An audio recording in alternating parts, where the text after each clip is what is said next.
Okay.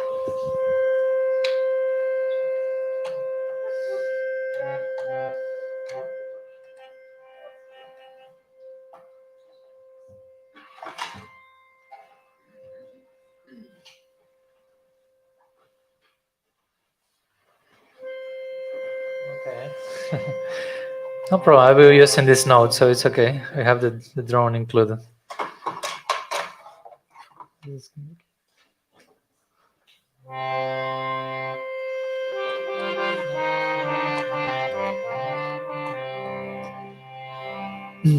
Jai Radha Madhava Jaya Kunda Vihare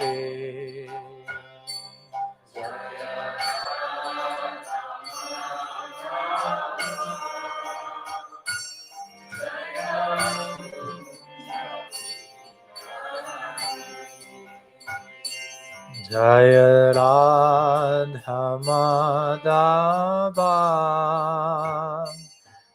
Jaya Kunda Vihare Jaya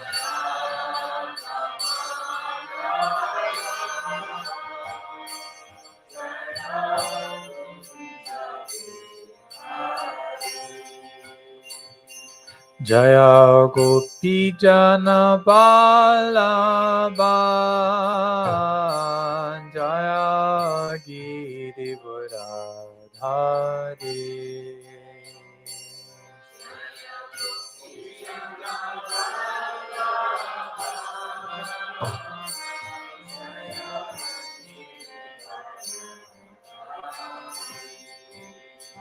Jaya Gopi Jana Vallabha Jaya Girivardhari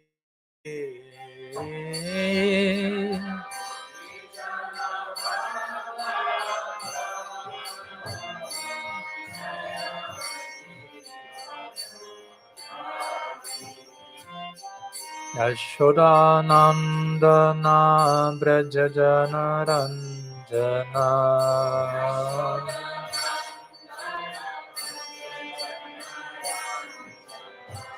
Yashodanandana Brajajana Ranjana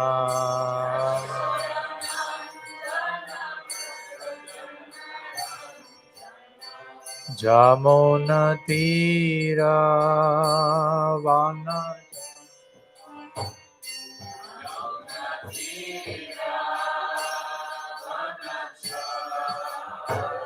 Jamuna Tira Vanachari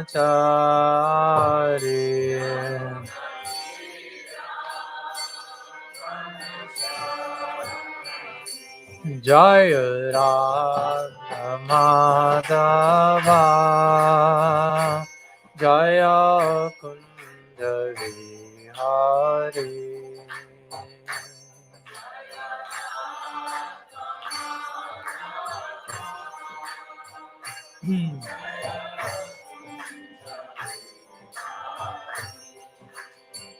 Jaya Gopi Jana Vallabha Jaya Girivardhari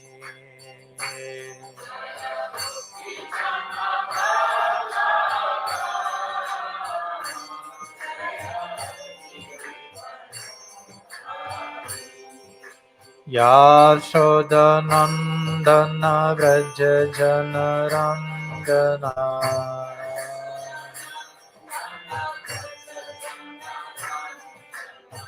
Yashodanandana Vrajajana Rangana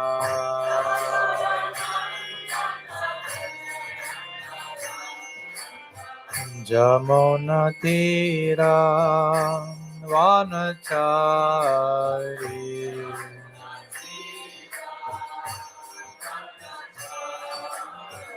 Jamuna Tira Vanachari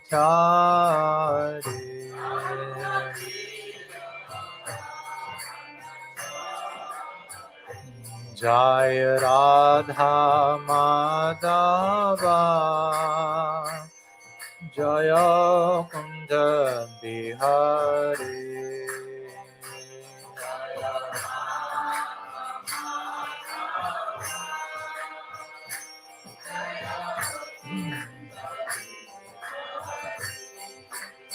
Hare Krishna, Hare Krishna, Krishna Krishna, Hare Hare, Hare Rama, Hare Rama, Rama Rama, Hare Hare.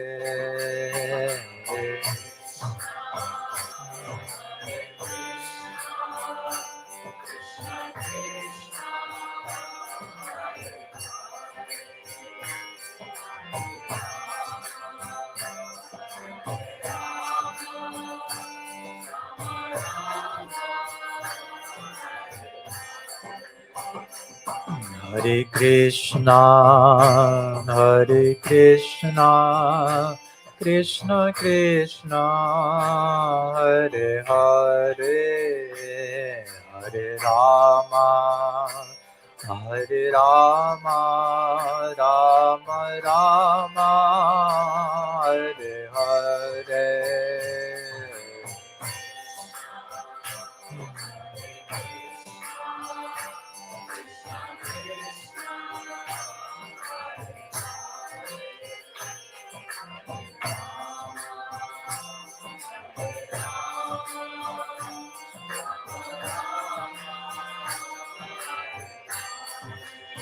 Hare Krishna, Hare Krishna, Krishna Krishna, Hare Hare, Hare Rama, Hare Rama, Rama Rama, Hare Hare.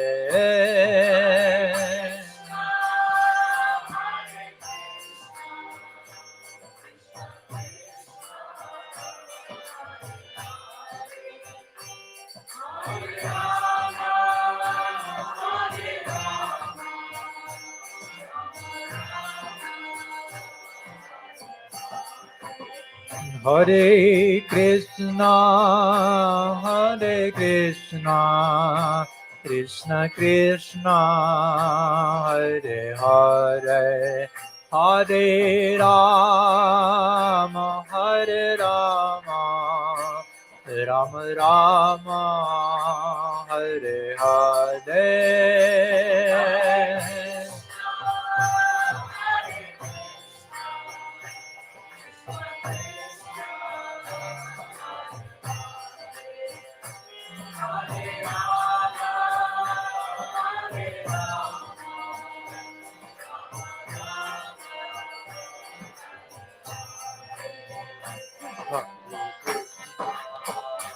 Hare Krishna, Krishna Krishna, Hare Hare, Hare Rama, Hare Rama, Rama Rama, Hare Hare.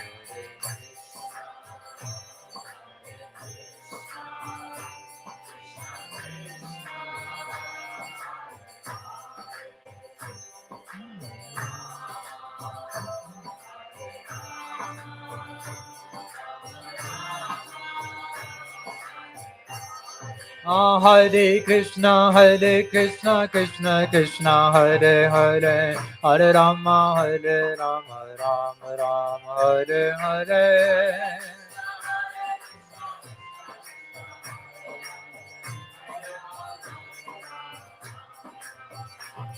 Hare Krishna, Krishna Krishna, Hare Hare, Hare Rama, Rama Rama, Hare Hare.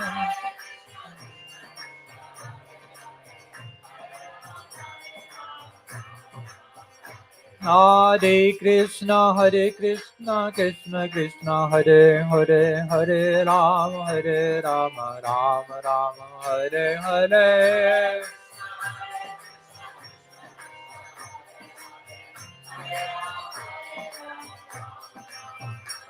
Hare Krishna, Krishna Krishna, Hare Hare, Hare Ram, Rama, Hare Hare.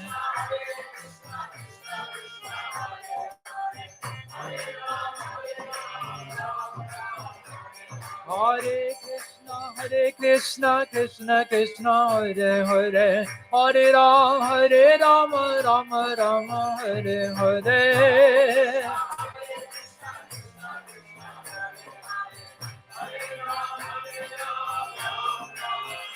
Hare Krishna, Krishna Krishna, Hare Hare, Hare Ram, Ram, Hare Hare.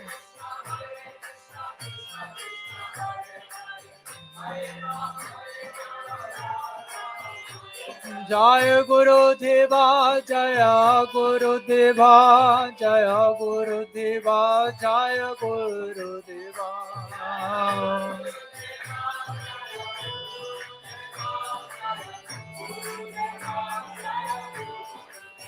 Jaya Guru Maharaj, Jaya Guru Maharaj, Jaya Guru Maharaj, Jaya Guru Maharaj.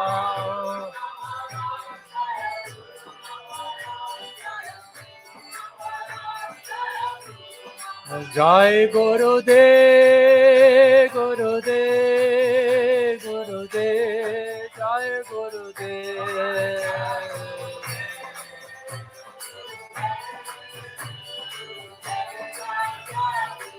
Jaya Jai Gurudev, Gurudev, Gurudev, Jaya Jai Gurudev.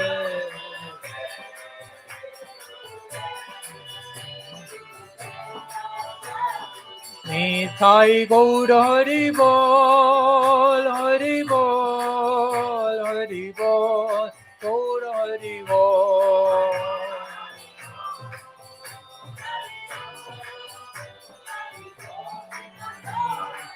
Nitai Gaur Hari Bol, Hari Bol, Hari Bol, Nitai Gaur Hari Bol.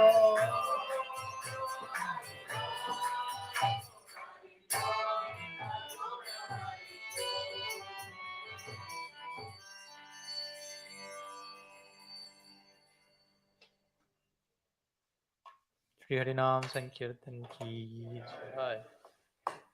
Yes.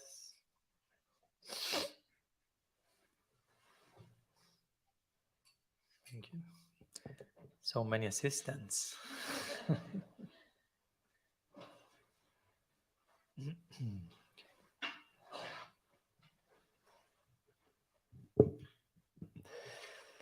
Okay.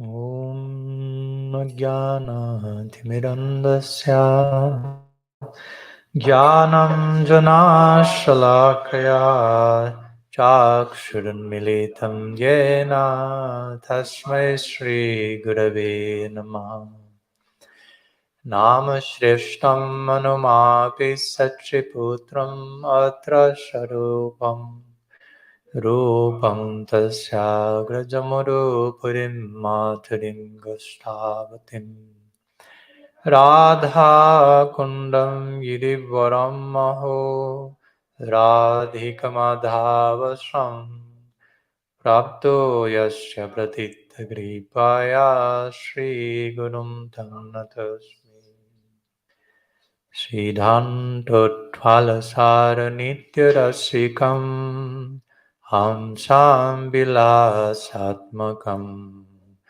Audharyakya Sudhama Sevakadanam Vishrambha Bhakti Pradam Yagna Yukti Vichakshanam Dvagavidho Vaishistya Sakya Sadam Vandeham Tripurari Namakyayatim Shri Bhakti Vedantinam Vancha kalpatarubhyasya kripa sindhubhyaiva cha patitanam pavanebhyo Vaishnavebhyo Namo Namaha. Narayanam Namaskrityam Naram Chaiva Narottamam Devim Saraswati Vyasam Tato Jayamudiraye. Nikila Shruti Ratnamaladiti Nirajita Padapankajanta Haji Mukta Kulai Rupasyamanam Paritashtam Harinam Samshrayami Anarpitacharim Chirat Karunayavatirna Kalo Samarpaitum Unnatujvalarasam Svabhakti Sriyam Hari Purata Sundara Dyuti Kadamba Sandipita Sada Hriday Kandaresh Purato Vasachinandana Janulambita Bhujo Kanakavadato Sankirtanai Kapitaro Kamalaya Takshu Vishwambaro Dwijabaro Jugadharma Palo Vande Jagat Priyakaro Karunavataru Ladini Shakti Sarupaya Gauranga Suridaya Cha Bhakta Shakti Pradhanaya Gadadhara Namastate He Krishna Karuna Sindho Dinabandho Jagatpate Gopesha Gopika Kanta Radha Kanta Namastate Radhe Vrindavanadishe Karunamrita Vahine Kripaya Nijapadabja Dasyanmayam Pradiyatam Bhaktya Vihinaya Aparadhalakshay Shiptastakamaditarangamadhye Kripa Maitam Sharanam Prapanam Brinde Maste Charanarvindam Brinde Maste Charanarvindam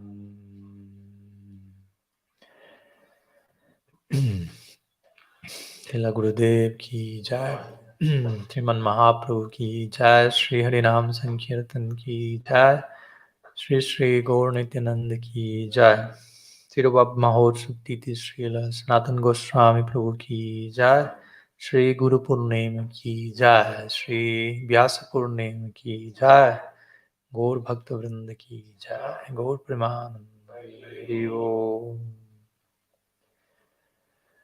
So, Pranam to all of you. Good morning.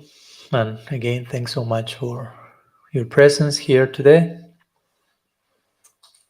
And we are celebrating today many things, of course. The very fact of being here together at the feet of our Guru Maharaj is already worthy of a Mahotsav. It is itself a Mahotsav. But today we have some other layers of Mahotsav there, of great festivity and celebration. And mostly we are celebrating today the disappearance day or Tirubhav Mahotsav of Sri Sanatan Goswami, as well as Guru Purnim, or the full moon day of in commemoration of the principle of Guru Tattva. So Srila Guru Maharaj requested me to speak on Guru Purnim today, and he plans to speak mostly about Sri Sanatan Goswami's Tirubhav today in the evening.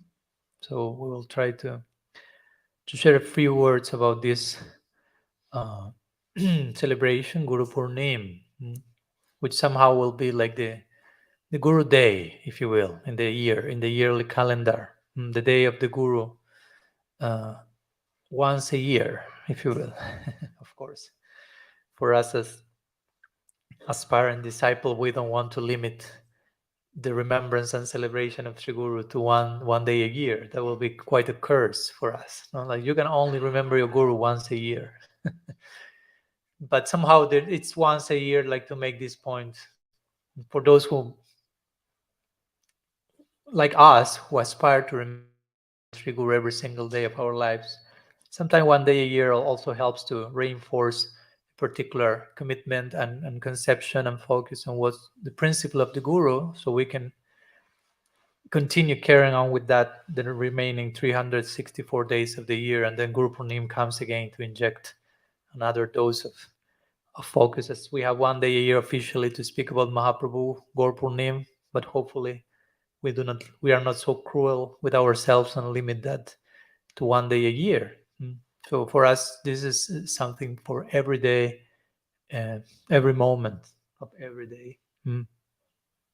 A whole sense of identity we want to develop as disciples. That's an important point that we will try to develop today. Being disciple is a sense of identity. It's not just like an upadhi. It's not just like a superficial designation, but it's who I am or who I want to be and all that I can be at the feet of my master. My potential is in the context of discipleship. So we are celebrating that today, especially.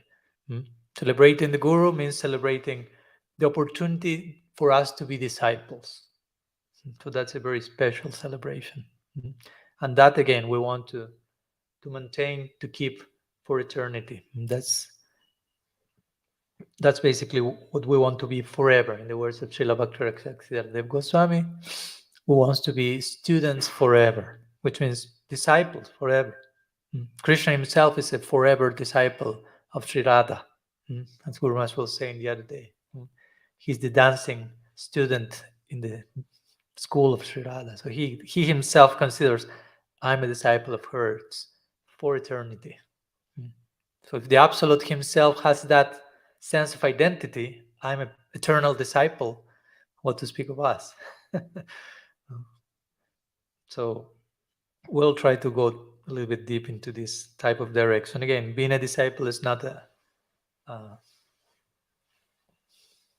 hobby, you say also in English?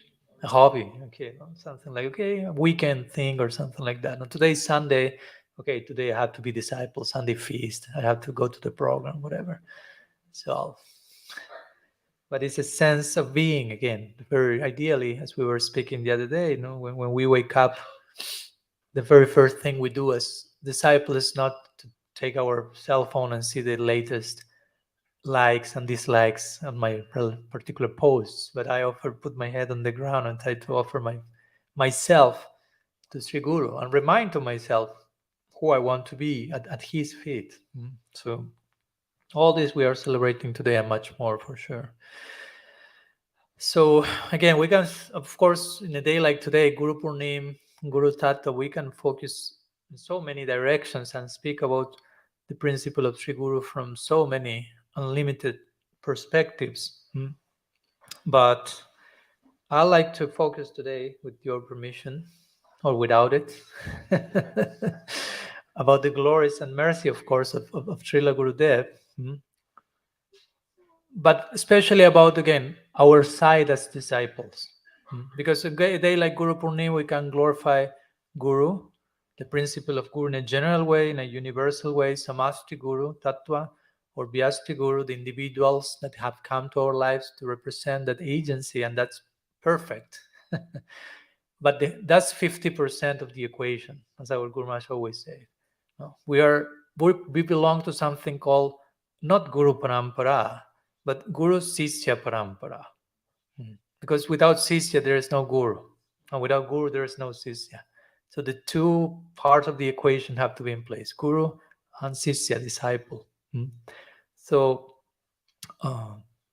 as beautiful as it is to speak about the glories of Srila Gurudev, and we should on a daily basis, is equally beautiful, hopefully you feel like that, to emphasize and remind ourselves our duties as disciples and how to take best advantage, in the proper sense of the term, of that grace who is coming from Srila Gurudev.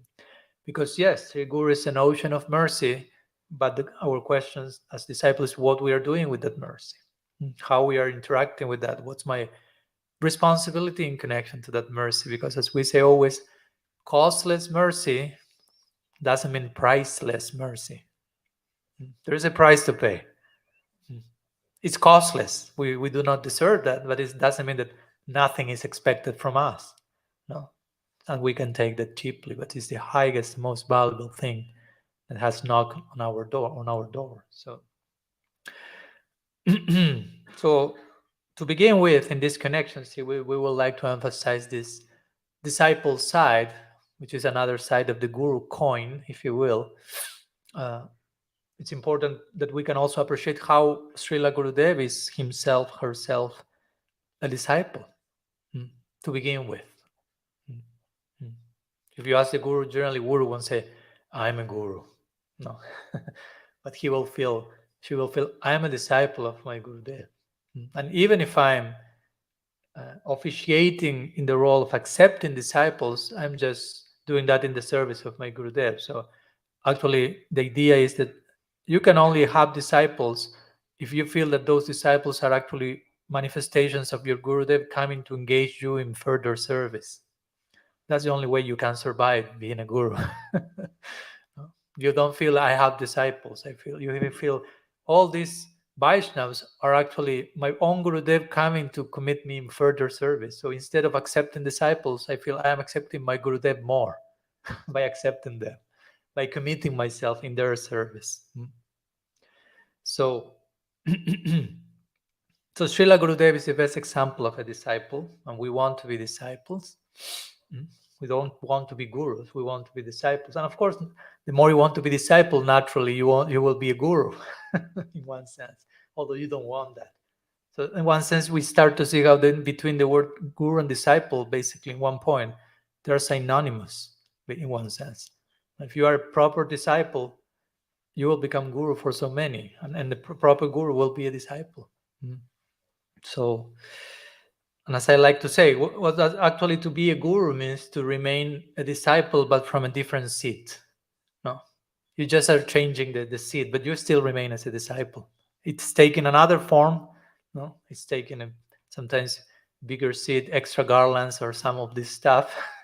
But internally, the substance is not changing, or it's changing. It's increasing the discipleship, the sense of I'm a disciple. Again, Krishna is so proud of considering himself eternally a disciple of Sri Radha. That's making his heart swell with divine pride. There is place for pride in the context of being a disciple. Krishna himself is showing that, as Mahaprabhu especially. So, so let's speak about how Srila Gurudev, Sri Guru, the principle of Guru is showing this side. And for that also I like to connect with a parallel celebration that is in the context of Guru Purnima, which is also the birth of Srila Vyasadeva, Krishna Dvaipayana Vyasa. So today is also known as Vyasa Purnima. Sometimes you will hear it Guru Purnima, sometimes we call Vyasa Purnima. And Vyasadeva, of course, somehow is connected with this idea of Guru because he's kind of the prototype of the spiritual preceptor, establishing Shastra, teaching it, and learning from it as well, as we will see. But to begin with, let's share some brief words, interesting words about Vyasadeva, how he was. Today we're celebrating his birth, and the birth of Vyasa is particularly unique because you hear, okay, Vyasa is the compiler of the Vedas, and he has revealed so many Shastra came through him, Veda, Vedanta, Mahabharata, Upanishads, Srimad Bhagavatam. So you may imagine the most highest possible type of Paka, high birth for Vyasadeva. But interestingly, Shastra shares something that will make a point, which is the substance of Guru Tattva may come from unexpected backgrounds. In this case, we know that Vyasadeva is the son of Parasara Muni, a famous Maharishi, who, among other things, he's the one who gives the famous definition of who is Bhagavan, the 6 qualities so known. And interestingly, his mother is called Satyavati, and also Parashara Muni, yes, he's a sage, he's a well-reputed personality. Satyavati is coming from the, how do you say, fisher woman's caste, or something like that. And at least overtly, externally, Parashara Muni felt attracted to her and Vyasa was conceived through her, apparently without the parameters of how a sage should be conducting, out of infatuation, if you will. Of course, it is also explained that Parasara Muni, being who he was, he received a very special epiphany in his inner heart, knowing what was going to happen through this particular union. And it is said that, of course, he did it with that awareness, and eventually Vyasadeva came as a result of that. So again, my point is this great personality representing the principle of Guru Tattva may come from an unexpected background. So be open to that, for Guru Tattva to reveal in your life, not necessarily from the direction that you think will be the most ideal, like turban, long beard, Indian guy, certain age, whatever, certain caste, and so on. So, so again, from this comes Sri Vyasadeva, the greatest. Vyasa means compiler. Krishna Dvaipayan is his name in particular. There are many Vyasas. Vyasa is basically the name for the function, and his name is Krishna Dvaipayan, and through him we have received all this unlimited revelation, Veda, Vedanta, Upanishad, Mahabharata, Puranas, and especially Bhagavad Purana. So, in one sense, we could also say we are today celebrating Vyasa Purnima because of the advent, quote unquote, of Srimad Bhagavatam through someone like Vyasa. So, for us, Gaudias in particular, everyone is celebrating in India nowadays, today. Everyone's, many. Vyasa Purnima, Guru Purnima, but Gaudias will be celebrating from their particular perspective, if you will, with certain highlights that represent for us. And one of them is Srimad Bhagavatam, coming through the Samadhi of Vyasa, and of course being the main Pramana Shiromani, the crest jewel of all scriptural evidence for us in our tradition. So Vyasa, as I mentioned, is the very prototype of Guru teaching Shastra, manifesting Shastra, teaching Shastra to his disciples. Especially he is known for teaching Shastra to Srila Sukadeva Goswami in the context of Bhagavatam. As we say yesterday, Vyasa giving the Gyan Anjana, the ointment of knowledge, the Shastra Chakshu, the scriptural eye. So as a result of that, eventually the Prema Anjana, or the salve of divine love, will be affecting our vision. We will receive a Bhava Nitra, or an eye of love, basically. And investing himself so much, that's an important point. Vyasa as a guru, he's investing himself as a teacher so much in teaching the disciple. That's a very beautiful thing. It's not, because sometimes we miss that side of the equation and we think only the disciple has to surrender or to give himself or to dedicate to the guru, but we should never lose sight that actually the guru is doing the main surrender to begin with. The kickstart event coming from that side, basically. Deep commitment, with the ideal, with the delivering of knowledge, with giving a proper example of that. That's the very idea of guru. Guru means he who dispels darkness by delivering a particular teaching and supporting that with example, walking the talk. Being very, having lots of integrity. Srila Jiva Goswami says in Bhakti Sandarbha that ideally a guru, a not so ideal guru, he will say something like that, is someone who is not conducting examination.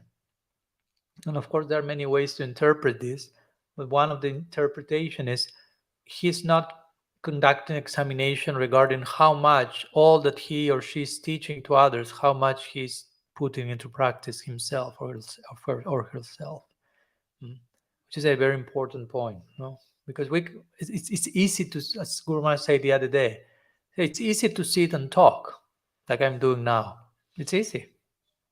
Sometimes it may seem difficult for you, but it's relatively easy to sit in this fancy big place and speak, have a mic, 2 mics, 3 cameras, and so on, and open my mouth for an hour.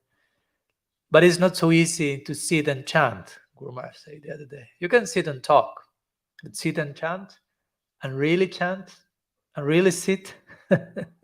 That's another thing. Have a life of bhajan. I was speaking, remember also last year, I met Vaishnav Pad Das Babaji. He's one of the representatives of Sananta Das Babaji and Radhakund. And he would tell me exactly the same thing. He would because he was giving like 3 classes per day to thousands of people every class. Say, I can do that like this. I mean, it's not difficult for me. But to sit and do bhajan, that's not so easy. And these are personalities who really are dedicated to that. But they're making this point. So the point is, Guru is walking the talk, and sitting the talk as well. So you have to talk, you have to seek the talk, and then you have to walk the sitting or walking the talk, if you want to put it like that. So, but in connection to the teaching side, again, the Guru is investing. He's giving his whole life and time and energy to a disciple, to a proper disciple. That's a very important point. Guru Maharaj always likes to say this. Everyone is looking for a guru, but the guru is looking for disciples. Not in the sense of I want to acquire followers and money or anything, but real disciple. I'm looking for real disciples, for someone who is really willing to give himself or herself totally to this thing that I have to give, that is making my heart beat in such a special way. What to do with this? As Guru Maharaj will say sometimes very nicely, Guru is a desperate person. In one sense, the Guru seems like a very self-satisfied person, and it is, but on top of that self-satisfaction, there is some divine dissatisfaction coming as a result of love. Love makes us full, but also creates some necessity to be shared in a particular way. It's overflowing experience. So he always likes to quote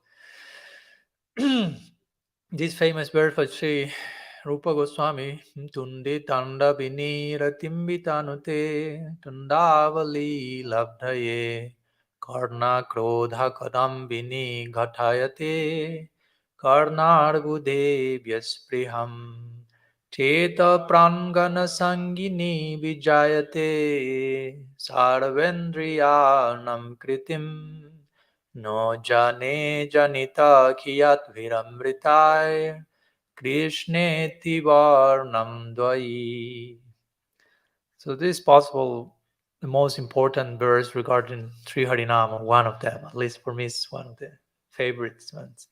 It was Srila Rupa Goswami saying, "Oh Krishna, I don't want to ask you anything because I'm the one who defined bhakti as anyavilasita sanyam." So I define Uttam Bhakti as something devoid of total ulterior motives and selfish desire, but I have something to ask, actually, without contradicting my definition of Uttam Bhakti. Like he's saying, Krishna Varnam, in these 2 syllables, Krishna, there's so much nectar. It's like dripping out, overflowing, ecstatic substance. This is too much. I'm overflowing with this. So please give me 1,000,000 years to properly honor that divine sound descent in my life. And if I ask something else, give me 1,000,000 tongues to properly host and do justice to the sweetness that is inhabiting these 2 syllables, Krishna. I mean, I'm finding my whole sense of being collapsing by such a such a wave of sweetness. Madhuram, Madhuram, Madhuram. We have this type of definitions by our acharyas. There's so much sweetness. This tradition is not apt for people with diabetes. Be careful with that. No, there's lots of sweetness there. So Rupa Goswami is saying that I'm so much in need. I mean, he's a needy person. When you love, you are needy. We don't have a clue what does it mean to be needy until and unless we reach divine love. That means to be really needy. Before that, we think we have so many necessities, but they are basically insignificant in comparison to the necessity of divine love. We may have to fulfill them so we can reach necessity proper eventually. So the point that Guru Maharaj makes is Guru is a needy person. Guru is desperate because he's full with something that is overflowing him, capturing him, possessing him, and he needs thousands and millions of ears and tongues so he can do something about it. And that's what the disciples have to offer to the Guru. Srila Bhaktisiddhanta Saraswati will say, I'm not requesting anything from you, only one thing, give me your ears. I mean, that was a very tricky request because he knew if you give me your ears, you're giving me everything. That's the entry point. That's the password. So I enter through your ears, pass through your head for a moment, make sense there, and go straight to your heart and capture the main section. Mhm. So Srila Gurudev is asking that to his disciples, give me your ears. My ears are not enough. I only have two. Give me your two, your pair, 2, 4, 6, 8. Somehow I find some relief in trying to do something with this overflowing. So in this way, the Guru is looking for disciples. In that sense, looking to for some assistance in his divine necessity. And proportionately, of course, we as Sisyas are expected to reciprocate accordingly, to give ourselves fully. The more we glimpse at the dignity of this ideal, as Srila Siddha Maharaj will put it, we will realize I am the offering. I have to offer myself fully. I can offer Gurudev some dakshina, some stuff that I can do with my body, my senses, but the ultimate swaha is me jumping into the fire. He's already there, actually. So if I jump into the fire, means I'm entering to the heart of Sri Guru. Sarvartatmarpanam Guru, says the Bhagavatam. How is a disciple expected to reciprocate with Sri Guru? One is expected to give to Sri Guru all of one's wealth, don't be scared, and all of one's being. So wealth means not necessarily money, but means that you consider wealth in your life, that you consider of some value. Throw that at the feet of Bhagavan in the form of Sri Guru come into your life. And then you will find the ultimate value, because Srila Gurudev wants to give us the ultimate sense of value. Paramartha.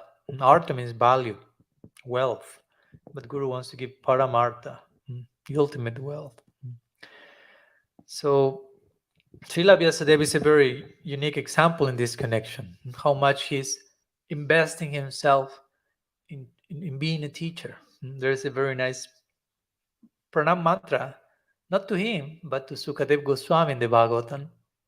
But actually, indirectly, that mantra is praising Srila Vyasadeva. That's at the very beginning of the second chapter, first canto of the Bhagavatam, second verse. Yam pravajantam anupita napita krityam dvaipayana viraha katara ajuhava putreti tam majataya tarabo bhinedus tam sarva bhuta hridayam munimanatoshmi. So it's a mantra where Sukadev Goswami is offered pranam, and it is described how when he went out of the womb of his mother, immediately he ran into the forest, as you know. And Vyasadeva ran after him, asking, Putreti, oh Putra, oh son, son, son. Try to imagine the mothers present here. You're giving birth and the baby just like, of course, he was 16 years old at that time. So first try to imagine a 16-year-old pregnancy. Maybe that's more difficult. But after that 16-year-old waiting for your child to come, finally he's coming, she runs into the forest. So Vyasadeva is running after him, telling him, Putra, Putra, son, son. But only the trees are replying to him, says the verse. No? Son, son. The sound comes from the trees. There are different explanations to the verse. I won't go into that direction. But my point is, it's not that Vyasadeva is running after Sukadev because he's an attached Grihamedi or something like this. Son, at least let's share some few minutes before you leave. You are my son. No.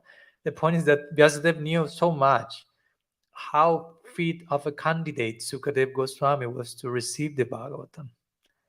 And now this fit recipient was running to the forest. And Vyasadeva wanted to pour his own heart, all the Bhagavad Gita, into the heart of a fit disciple. He wanted to share the wine of Bhagavatamrita. And he's running to the forest. So Vyasadeva is running after him. Son, in the sense, return. I have something to share with you. And as we know, Sukadev didn't return first. Vyasadeva sent some disciples to the forest to bring some wood to sing some verses of the Bhagavatam, and then Sukadeva became like hypnotized back to the ashram, and then he was schooled by Vyasa systematically in the Bhagavatam. So on one side we have this part, how much the guru is willing to invest himself into the teaching. We can see that, of course, in example of our Guru Maharaj, how much he is identified, if you will, with that role as giving the teaching, and of course personifying the teaching by walking the talk, by sitting the talk in his bhajan, in his personal interaction. But also remember, today we want to emphasize the Sisya side of the Guru, and as well our prospective disciples. So the Guru also is a student, and Vyasadeva is a very unique example in that connection as well, because as you know, Vyasadeva first taught the Bhagavatam, first revealed the Bhagavatam.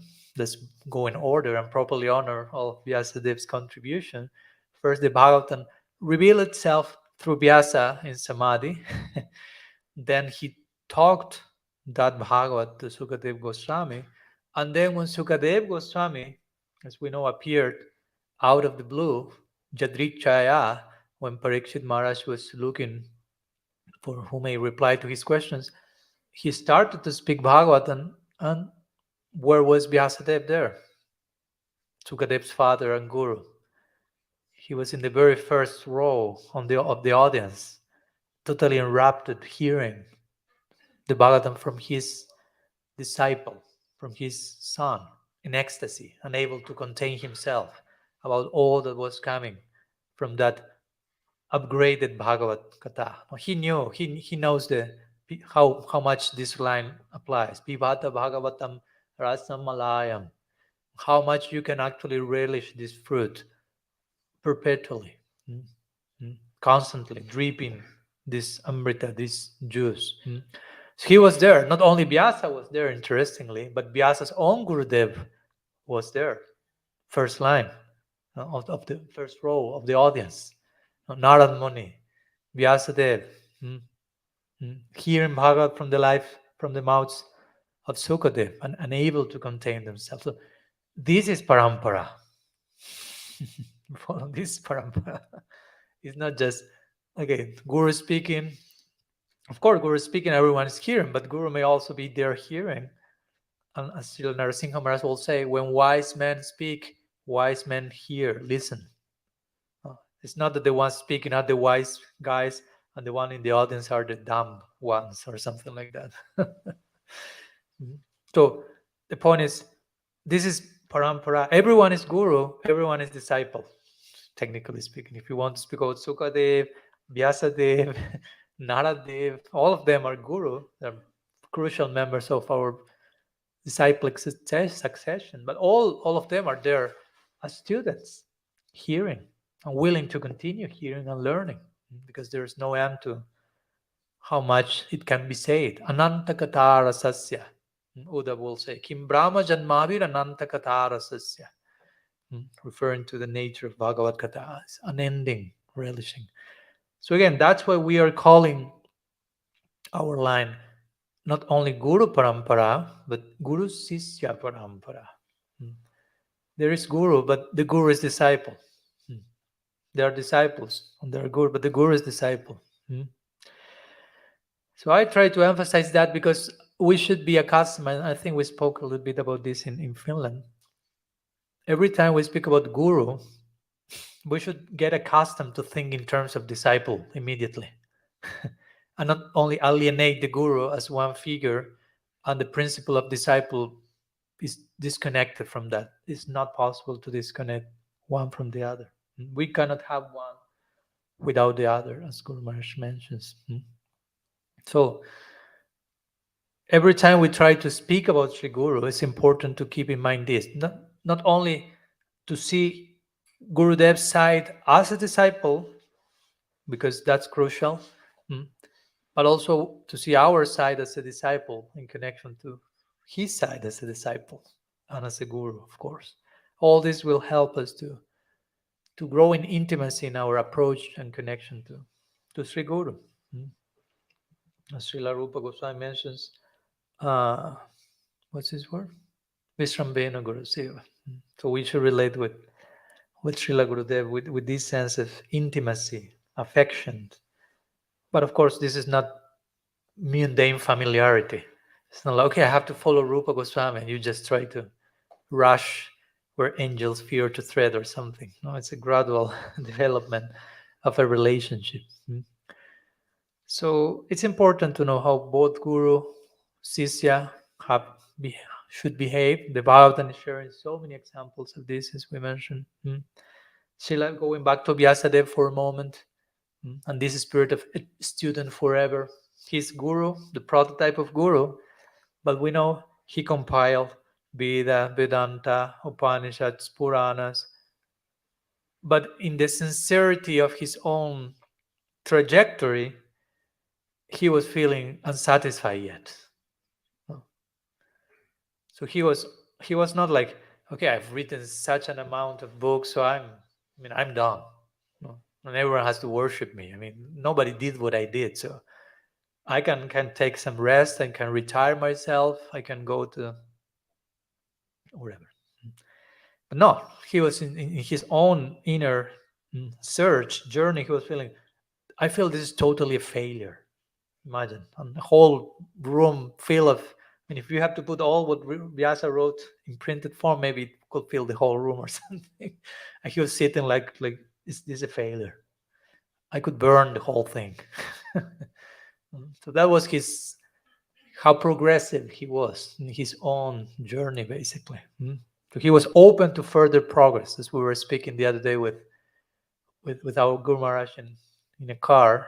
I don't know who was the driver there. Abai was driving. Yeah, and he was talking to us like, I mean, for me, he will say like basically, I'm open to progress and to change and to learn more.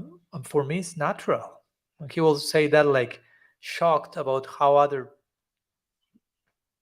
practitioners or maybe god brothers of him or others will not have that willingness. But for him, it was like, I mean, it's obvious. I should be willing to grow and learn every time more. The more you advance, the more you are willing to learn and change. Basically, that's a symptom of how much you are advanced, not the contrary.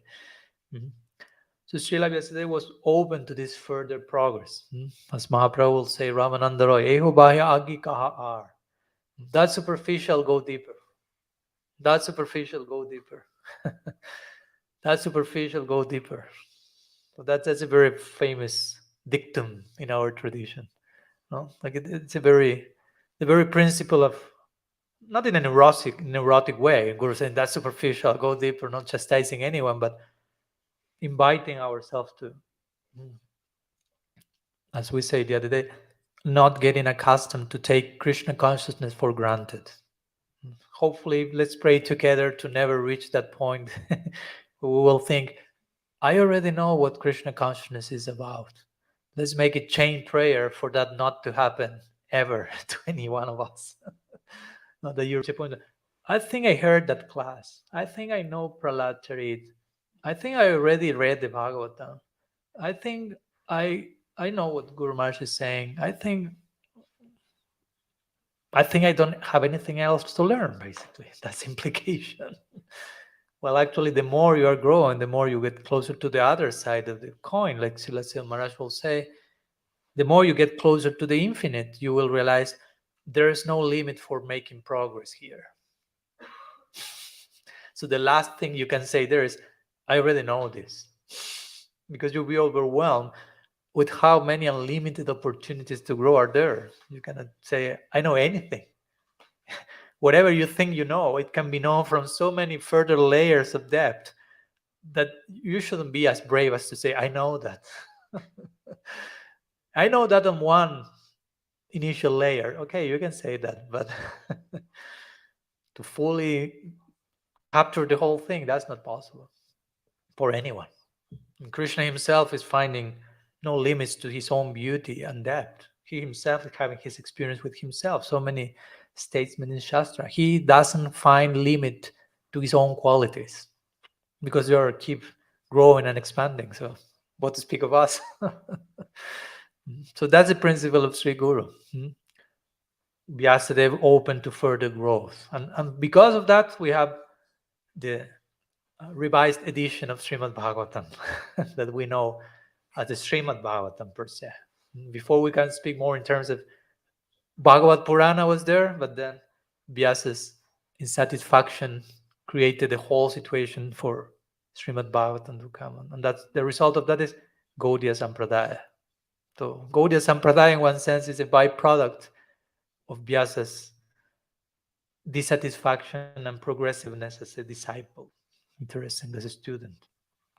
And on the other side, of course, if you want to see another example of student, you have Pariksit Maharaj. The very name says it all. Pariksit means the inquirer. So it is said that he from the very womb, he had darshan of Krishna. Of course, that's a very special case. And he left the womb. He will just examine every single person to see, are you the person I saw in the womb? No. Are you the person I saw in my womb? Like scanning every single personality. Parikshit means looking in every direction from that person. And being totally essentialist. No, he was the emperor of the whole world. And as we know, when he was about to die, he was looking for a guru, basically. And he was a man with experience in the world. He was the emperor of the world. He was a great devotee. And he was looking for a guru. And his guru appeared, but again, not in the packaging you will imagine. It was a 16-year-old naked boy. But Vyasadeva, Pariksit saw beyond all this from relativity and saw, there is Gurudev. He didn't say, that guy is younger than me. How can he teach me? He's naked. No, they say that Sukadev was not even attached to a coping, a loincloth. I mean, that's a lot. He didn't have a loincloth, but he was not even aware he didn't have a loincloth. That was his standing. He appeared like a totally avadut, surrounded by boys and people, and some people were throwing things to him, and he was totally, how to say, obnoxious, totally in another reality. So it is too low or it's okay? Because I'm moving the whole thing and yeah, sorry. So let's see. There? It's okay? Okay. So Pariksit Maharaj could see beyond all these formalities. As we say before, some people nowadays think, okay, if I have a guru, it has to be Indian, has to be old, long beard, nice turban, nice website, some minimum number of followers, for sure, a big crowd, hopefully, and all this type of relative superficial consideration that has nothing to do with adhikar, the real eligibility. So Pariksit Maharaj saw Gurudev is there. He saw beyond all these formalities of age, background, and so on. So he's showing to us about, and he's showing through him how we as disciples should also be saragrahi, essentialist seekers. And of course, Sukadev Goswami, as a guru, interestingly, he's instructing Parikshit and all these great personalities. Vyasa is there, Narada is there, he's delivering this wonderful discourse of the Bhagavatam. But after he delivers the whole thing, he wakes up from the Vyasasana and disappears. Totally unattached. Not like, okay, now I have a huge following, so I will take their emails, so I will make them part of my crowd. They will support my future, whatever. My future copings. Nothing like that. No, he just woke up and entered the forest. As he appeared out of nowhere, he disappeared in the forest. Of course, in another forest. After speaking about, and he upgraded the notion of what's forest for us Gaudiyas, no? Vrindavan, that's the forest we want to go. But my point is, he showed as a guru. He did his part. He instructed. He did what he had to do. Okay, business is over. Goodbye. And disappear. Very interesting standard. So let's conclude, trying to go a little bit deeper into us. We had spoken about Vyasa as a guru, Vyasa as a disciple, and how the Bhagavatam is showing all these different examples and the importance of considering the Sisya principle every time we choose to think about guru. But let's go to ourselves as prospective disciples. Also, some of you will be accepting initiation in a few days, so that's also an important, very important step and process. Of course, as you know, it's not something that happens in one single moment, but something that we have to know what to do with that thing that we are receiving. So let's emphasize this idea of Sisya again, that always is present every time we speak about guru, and that, as we say, I think in Finland, that's mentioned in Shastra over and over again. If you want to think about three, at least maybe the three more important verses that define who is the guru in Shastra, or three of the most important ones, all of the three speak about who is a disciple. And they start speaking about who is a disciple. And they speak about more who is a disciple than what's a guru. Interesting. Now, Gita Tadvidi Pranipatina Pariprashnena Sivaya Upadekshanti Te Yanam Gyanastatta Darshana. Almost last line speaks about guru. But the first three lines are, disciple is expected to approach Sri Guru in terms of saranagati, surrender, is expected to inquire in a humble mood, is expected as a result of that exchange to render seva. And the Guru is someone who has knowledge of Shastra and realized vision out of that knowledge, tattva darshina. So that's the Bhagavatam, the Gita, sorry. Similarly, parallel verse in the Bhagavatam, Tashmat Guru Prapadita Jignasha Shreya Uttamam Sabdi Pare Chanishnatam Brahmanu Pasamashrayam. Again, beginning, Tasmat Gurum Prapad. If you want to surrender to a guru, you should surrender to a guru. And Jignasha Shreya Uttamam, the disciple should be inquiring sincerely about the highest possible welfare. So we as disciples should have that disposition, not just Gurudev, I would like to ask, but just on this level, to this degree, do not go deeper, please. Now, do not commit myself more. No. You have to be willing to go to the very depths in which Sri Guru is living, basically, swimming in the depths of that ocean. Not just float on the salty waters on the surface of the ocean, but go and find the jewels at the very bottom of the ocean. So the other day I was seeing one video about the ocean, and they speaking about the different depths of the ocean and how the deeper you go, at one point you cannot go deeper, you die. So much pressure and so dark, it becomes so dark, and basically it's impossible to go. Although there are some species there, and they have somehow found with cameras, they look pretty weird. So thinking about this analogy, it's like, okay, Sri Guru may look, they are inhabiting the very depths. It's very dark for us. We are fearful of going there. It seems like you have to go through the dark night of the soul, if you will. You have to die to so many things that seems like darkness. And it may seem that those who inhabit those depths are weird. But they are not weird. You are the weird just floating on the superficial salty waters of the ocean and trying to survive on salty water. That's not a very healthy diet. But there are so many Chintamani gems in the very depth. So Guru is inviting to go deeper, go deeper. No?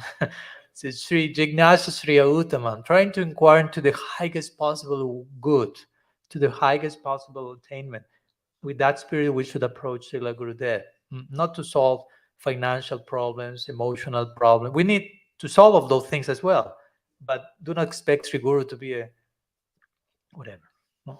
Assistant in every single field of your existence, or an expert in that. It's not necessarily has to happen.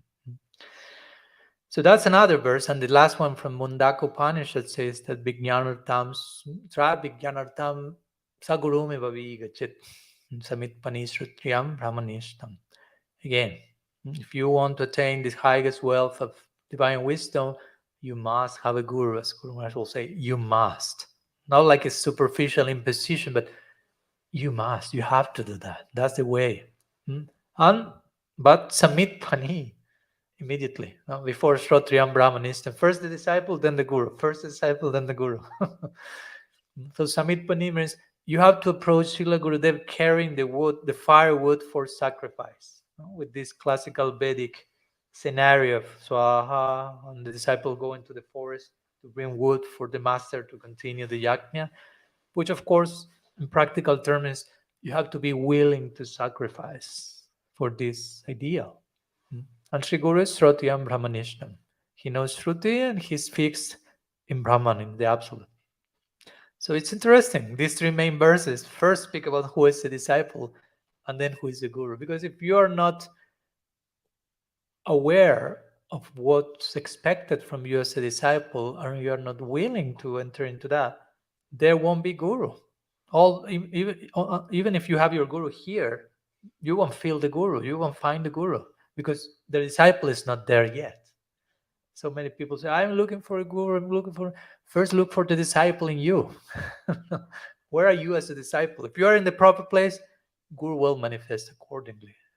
Because if you say, I've been looking for a guru for 35 years and I'm not finding, how much you have looked for the disciple in you first? Probably that's the answer to that dilemma, basically. So we as a Sisya has a role to play, a commitment, and that's why. But again, this is included in the equation of guru. You cannot speak about guru without this. Without disciples, there are no gurus. Guru Maharaj sometimes quotes that someone wrote on social media or something, like, I'm starting to give initiations now. So now I'm a guru. So whoever is interested, send me a private message or something like that.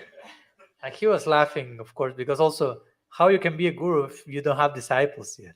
I'm a guru now. Like, I've decided I will be a guru. So someone will like over there some. So that doesn't happen like that. So if you speak about guru, disciple is included there. That's why we are celebrating Guru Purnima. We don't have Sisya Purnima, because that's included in the Guru Purnima equation. You follow? I mean, that's included there. You have to read Guru Sisya Purnima. No, we have to add that, basically. So since that's so included in today's celebration, let's conclude mentioning some ideas about, again, we as disciples, which is... And with this, of course, I do not mean to discourage anyone or to feel anyone like pressured. You have to be like this and you have to reach this as soon as possible. But we have to be at least, how to say, clear about how we as disciples should gradually progress in a particular direction, wherever we may be in the whole journey. But to have a clear idea of the goal to attain, that's always established. First, have a clear clear notion of the goal, and then you will have to know how to proceed in your practice towards that goal. If you don't have a clear idea where to attain, what you are doing at present, what's the focus of that? Where are you pointing to? So, of course, Krishna and Guru, as we know, appears in our life as a representative of Krishna. And as we spoke yesterday, a little bit somehow connected, Krishna is not someone who is famous as putting pressure, if you will. He's famous for reciprocating accordingly to the degree of one's approach. Whatever type of relationship you want with him, he will approach you accordingly. So since Guru is representing that agency, we can apply the same idea with the Guru. Whatever relationship you want to have with the Guru, he will reciprocate accordingly. Of course, not any weird thing you may have in your... I want to have this Madhurya relationship with the Guru. No, it's not happening, sorry. But there is place for different degrees of approach and proximity and intimacy. So if you want to be, I don't know, pleased with your daily sadhana and service, Gurudev will be pleased with your daily sadhana and service. But again, the standard is according this, how to say, the standard is set according to our own appetite. No, what's your appetite as a disciple? And according to that, there will be proper reciprocation from Krishna's side, from Guru's side. We are losing Saragrahi today. She's there. No, I know her. Notebooks in hand. Or the same with Srinam. Srinam is called as Harinam Chintamani. So what does it mean, Chintamani? You tell me. What does it mean that?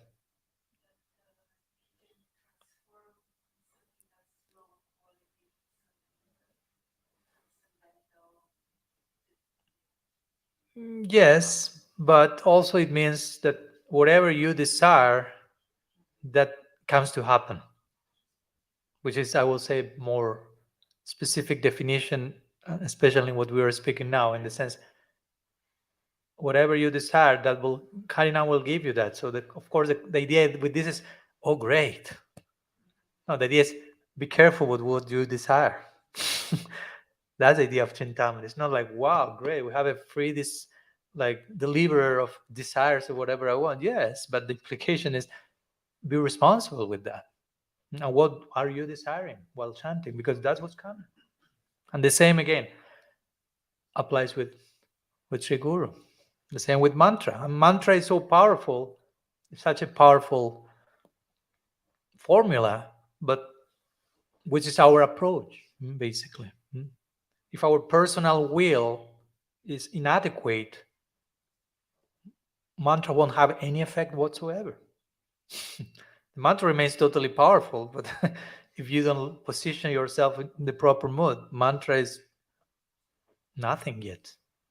The same with the Guru. Guru may be Uttam Mahabhagavat, but if you as disciple are not doing your part, and we may be using that as an excuse. My Gurudev is an Uttam Mahabhagat, my Gurudev is an Uttam Maha, shouting that to the world and trying to convince everyone, and maybe just an excuse not to do my part as a disciple. And maybe some other has a guru who is a Madhyama Adhikari, but is a more surrendered disciple to that Madhyama Adhikari, is making much more advances. So we are, I mean, in the moment of initiation or in the moment of acceptance, we're signing a contract, if you will, with the parampara. There is a commitment, two-way street coming. It's not just one-way street, it's reciprocal dealing. There are some terms and conditions in the contract. There are some small letters there, so better you are looking properly. That's every contract. What's our part of the deal here? How do I position myself to... I mean, Gurudev is giving me something, but I will find what I need to find by doing my part. For example, Gurudev, I may have a question. Gurudev replies to my question. But I will find the answer to my question by applying myself in sadhana in connection to what Gurudev told me. Gurudev may say something, but what do I do with that thing he said? If I properly incorporate that, I will find the final answer to my question. If not, Gurudev may have given the perfect answer, but if not, I'm putting that in practice, I may feel I'm not fully satisfied yet. No, that's not making full sense yet to me, and so on. So yes, God, Guru, they are such powerful personalities. So much mercy is there, and we should never get tired of singing those glories. But they cannot do our job of being receptive to what they want to give. They want to give something, but we are the ones who have to be the proper container for that. We have to do that part. You cannot ask God, please receive your grace that is coming to me, but you be the container of your own grace. I mean, that makes sense. You have to do a part. As we were speaking, I think yesterday, it's not so much about how we become worthy of causeless mercy, because that's an oxymoron. Causeless mercy means you are not worthy, and you will never be. But you have something to do nonetheless, which is how to position myself to catch that mercy. To follow, there are two different things. I'm unworthy of this, that there's nothing I can do to deserve it, but there is something I can do to receive it. And I need to receive it. And I need to do something to receive. I have to be positioning myself in a certain way to catch it, that wave. Celestial Master will say, try to catch the universal wave. So we have to harmonize these two sides, trying to be receptive to what's coming from Srila Gurudev, but also to be active simultaneously. Not to be receptive doesn't mean just passive reception, like, okay, Gurudev, fill me with your mercy. Overflowing. But you have to act also. You have to use your criteria, and you have to have full dependence, but full responsibility also. You have to learn how to combine these two things. Full dependence doesn't mean, okay, I surrender, Gurudev, do whatever you want with me, think for me, tell me what to do. Not necessarily. No, you have to think, learn to think. As Guru Maharaj will say, Guru is not telling the disciple what to think, but how to think. And then you think. And so on. So we should take responsibility, like offer our will for the pleasure of the sadhu. That's a very. Once I remember speaking with Vaishnava Maharaj in Argentina, he came with that idea.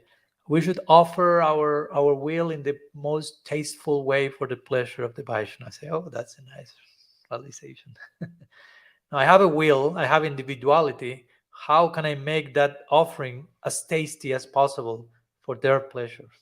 So that's sadhana. We are adding masala here and there on a daily basis, so we make the proper combination of tastes relishable for our guardians. But again, we have to do our part. We don't have just to remain glorifying that on a lip service level, but internally also live for that. If not, as we said, this is another form of sahajism. Sahajism that doesn't only mean trying to rush to the highest thing without deserving it, but also being invited to a higher stage that I need to go and not being willing to do so. That's another form of complacency, comfort zone, or showing apparent appreciation for exalted ideal, but not taking the adequate means to achieve it, to go there. To follow my point? And it's a tricky thing because, again, there's so many nice things we can say about Guru, and hopefully all those things are glorification proper, but all that can become a very subtle device to increase my sahaja side, if you will. If and you can end up using the Guru for that. Guru, you are so great, so incredible, so this, and your mercy is that. And he will say, yeah, but I would like to see you. No, but you are so great and so merciful, and your mercies. No, but please do. No, but Guru, you are so great, so merciful. I say that. So, and we may end up realizing, actually, I'm revealing some hidden indifference and cheap regard I have for that personality, which is, again, not only lip service. So that means to be a disciple. No, the word disciple is tied, like it or not, with the word discipline. But discipline also, what does it mean? Because sometimes devotees understood some words, the glossary quite in military terms or something like that. No, so being strict doesn't, being disciplined doesn't mean like rigid sadhana, kind of machine-like. No, or sometimes they use this word strict. Oh, that devotee is very strict. I don't know what you mean by that. No?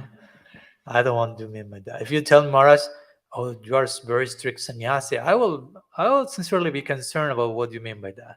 I will ask you, what do you mean by that? No, because sometimes in the name of being strict, you are just whatever, no, just justifying or even promoting fanaticism, fundamentalism, bigotry, hard-heartedness, and so many things. No?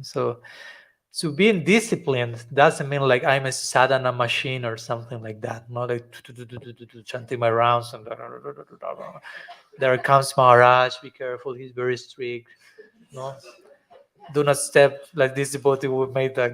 I shared that with Guru Narayan some time ago. This, you remember? This video, I don't know how to call that, like a little short video game. One video of a video game he made, like a joke, and this like this strict brahmachari is walking, no, and the Mataji, it's like a game that the Mataji has to reach from this place to this side, and all the brahmacharis are walking in on the between, chanting japa. So she has to get to the goal without stepping on their shadow. That was so hilarious. Yeah? That was a good one. Like from the 80s, this style of video game from those times. If you are a millennial, you may not be able to fully relish the rasa of what I'm saying.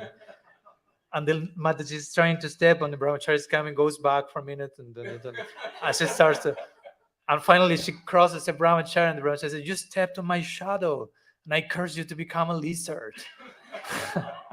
And the lizard figure comes, a game over. Anyhow, we laugh because we should be crying actually, no? So that's not what I mean by discipline. That's my point. No, I'm using even video games to illustrate the idea. So to be a disciple and be disciplined basically means I'm willing to be transformed by grace. That means to be disciplined in the real substantial sense. Because if not, all this other external rigidity is just a show and an excuse not to be really disciplined, not to really change.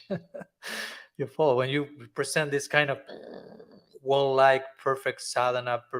Basically, you are trying to say, do not enter here. Nobody can tell me what to do because I'm perfect. Look how many rounds I'm chanting, how early I'm waking up. Nobody can tell me anything.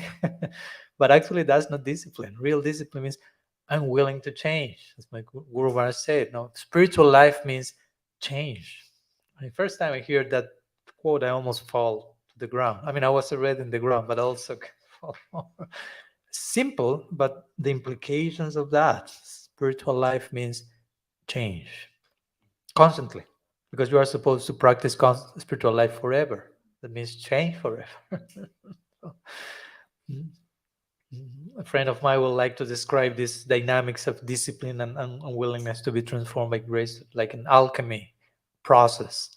Now, when you put some particular material into fire to extract its further, how to say, brightness, and intrinsic potential, basically, if we want to speak in those terms. And that has to be put into the fire and taken out from the fire and work on that, put that again into the fire, take it out of the fire, many times entering into the fire. So that's very much a very interesting symbology of what does it mean to be a disciple. And Guru sometimes is compared to the fire. So you approach the fire, stay there for a while, but at some point you feel, oh, it's burning. So you need to take some distance. And then, okay, you go back, and gradually you develop a fire-like identity that you can forever live there. Like Guru Maharaj will say, if you want to wonder what must be going on in the sun, I would like to live there. You have to develop a fire-like body, an Agni Deha or something. So similarly, the Guru's fire-like, if you want to have permanent proximity, you have to enter into the, and gradually you should enter more and more into the fire. We could call the fire as different tests that come into our life to see where we are standing, which are very important. We need to be put to test to know where the hell we are, basically.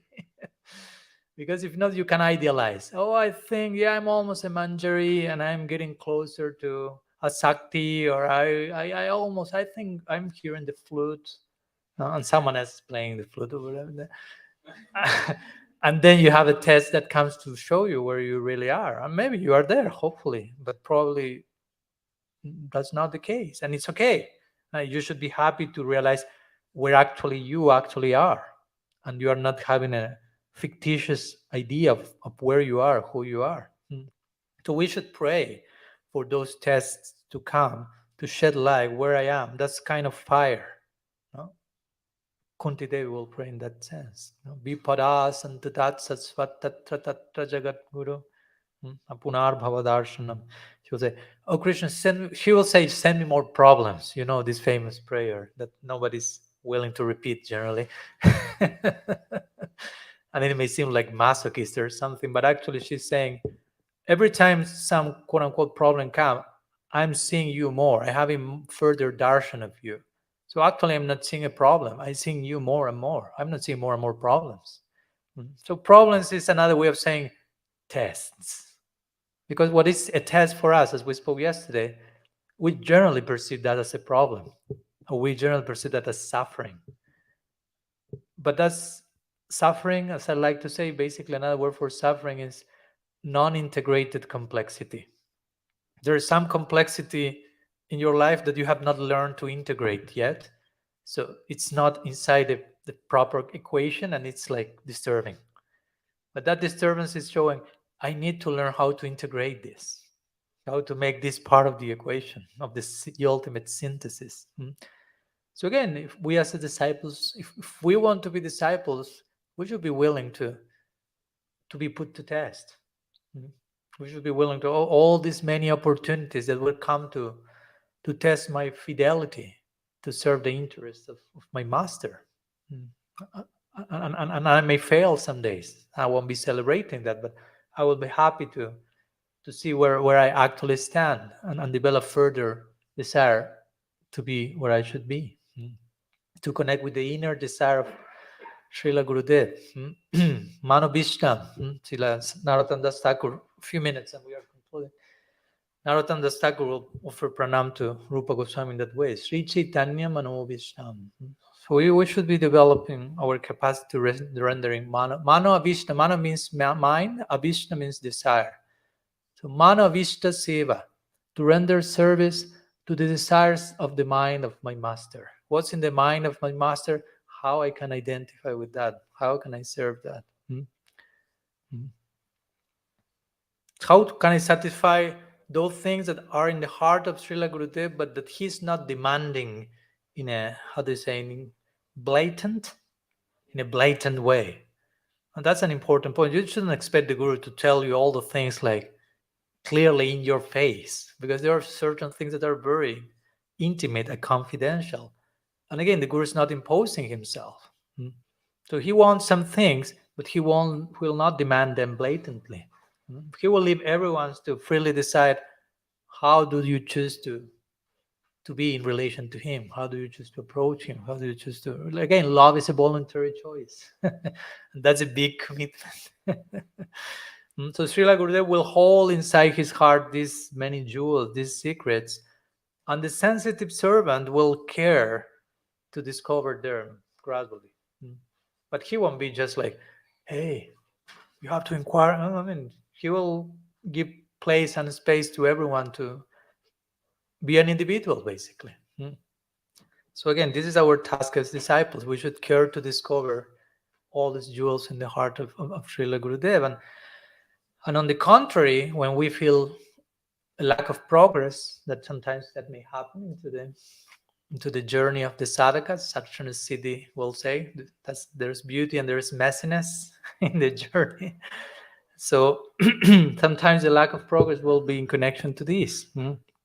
How much I am willing to conform to my Gurudev's expectations, or how much I am willing to conform to my own projections. How much I'm trying to make the two one. How much my projections are connected to the expectations of the sadhu, who is knowing us way better than what we can know ourselves, because they see all that we can be. They're seeing our potential. So some words, of course, again, we can glorify Srila Gurudev in so many ways, and say he's not different from Krishna. By his mercy we obtain Krishna, as we were singing today. Yasya prasada bhagavat prasada, yasya dive para bhakti. So many nice verses we say yesterday, bhaktyayika yasam Gurudeva tadma. So we can say many beautiful prayers and praise to Srila Gurudev, but all this needs to be translated into our practice and personal responsibility as Sisya, as disciple. If there's no disciple, there's no Guru. Again, no matter how uttam Gurudev may be, we need to become disciples, basically. So A day like today, again, we are celebrating Guru Purnima, which is celebrating the principle of Guru, which is celebrating the principle of disciple. We are celebrating today the chance of being disciples. So hopefully you are organizing a very nice celebration today. I mean, organizing it doesn't mean external stuff, but inside of your heart, feeling this great prospect. So we have the possibility of embracing the grace of Srila Gurudev. Wow, I had the chance of being a disciple. I have the chance of Srila Sridhar Maharaj will say, which again is very deep, and I felt from my chair at that time as well. He said, Guru means our own potential appearing in front of us. That's huge commitment. Our own potential, all that you can be in the highest possible degree, taking a shape and appearing in front of us. And of course, inviting you generously to attain all that you can attain, to be all that you can be. So again, a day like today, and of course not only today, hopefully every single day of our lives, we are invited to deeply contemplate what's our part of the deal, what's the section in the contract that has our name there, how we can increase our Sisya, that's correct, our discipleship. And again, how to be careful to properly glorify Gurudev in a tasteful way by committing with our side as a disciples. Not so much that he's so merciful that I don't need to change myself. He's so merciful that by his mercy I'm being empowered to be all that I can be and to change all that I have to change. So some words about Sri Guru. Of course, in one sense we are speaking about more about the Samasti Guru principle, or the general principle of Guru Tattva. Of course, every disciple, every student will direct this meditation more specifically to the Vyasti department, to the individual representation of the Guru as it has come to our lives.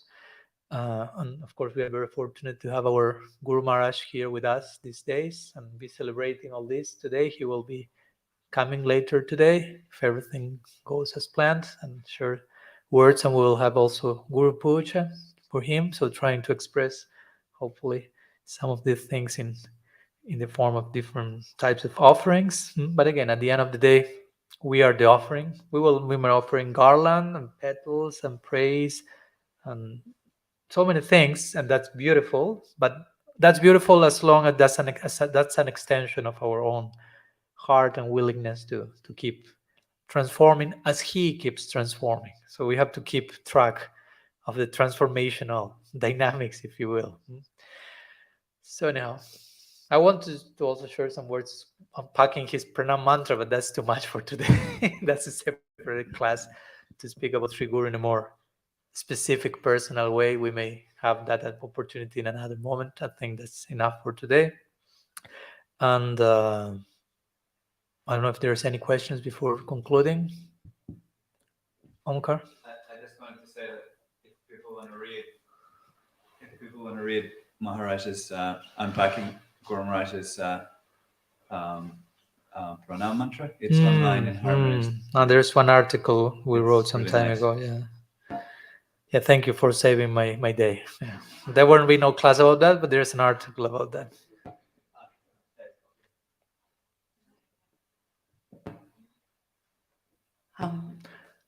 So usually it's a meta question. So usually I keep a list of questions when the moment comes on the Swami call. Do you have any more questions? But I was wondering, is it okay sometimes not to have questions, or shall we always actively Archana Siddhi will ask always any for question if you don't have questions on Swami call. So better you have question for her. But I will say, of course, I get the point. It's not black and white. No, it's not that you have to have questions, because if not, you are doing something wrong. Of course, if you never have a question in 3 decades, maybe we should try to examine why that's the case. But sometimes there are no questions, which doesn't mean that you are not working inside. No, sometimes the idea of having questions, and Guru Maharaj, of course, is someone who really tries to invite to have questions, because sometimes also the opposite extreme is there, that you cannot ask questions, no? Which is, of course, that's not the idea, no? Like a guru should welcome that, should inspire the audience to inquire deeply, and that creates further churning of the interaction, as we see in the Gita, in the Bhagavatam. Sukadeva Goswami says something, but if Pariksit wouldn't have any questions, maybe the Bhagavatam stops at second canto or something. But Pariksit had so many questions, and Sukadeva has so many answers, and in this way the whole discourse expanded. So that's how it works, by samvad, by conversation. But of course, at some point you may not have a question because you are still ruminating on the answer to your previous question. But the point is, that's the idea. If I don't have a question, it's only because I'm ruminating on the reply to the previous question. Do you follow? There's some work being done inside. Something is going on, and that's why I'm still wondering how to do this particular thing in the best possible way. Eventually, I will have questions as a result of that rumination. So, yeah, sometimes there may be questions, or time there may not be questions, but whatever the case, we should be having the proper process inside, because you can have questions from the wrong side and you cannot have questions from the wrong side.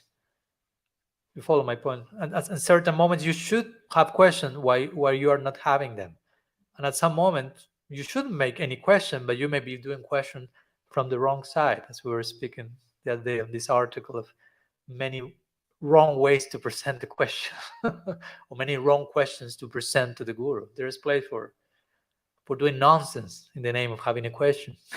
So, but you can do nonsense by not presenting a question. So it depends on everyone's particular situation. So, but yeah, don't go neurotic if there are no questions on some particular moment. Someone else will have a question. We have like 60 people here. So,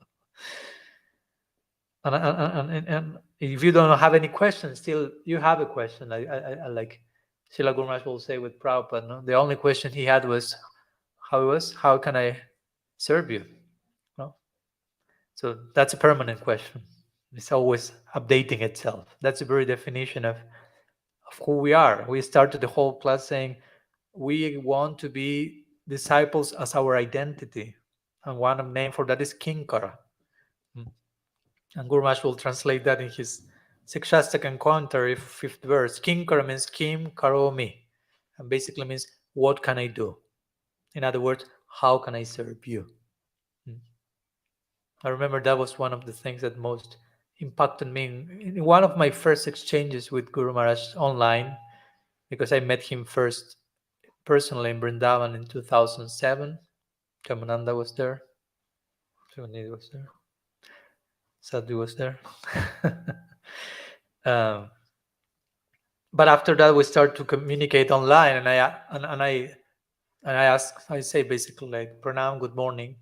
And he replied, how can I serve you today? And I was like, okay. You already that you made my day with that question. Basically, I couldn't say anything else. Basically, no? So I got like that glimpse. Like Guru said, a servant. Basically, Guru said disciple. So that question is always there. How can I serve you today? How can I serve you later today? It's not something to ask only once a day. How can I serve you the next millisecond?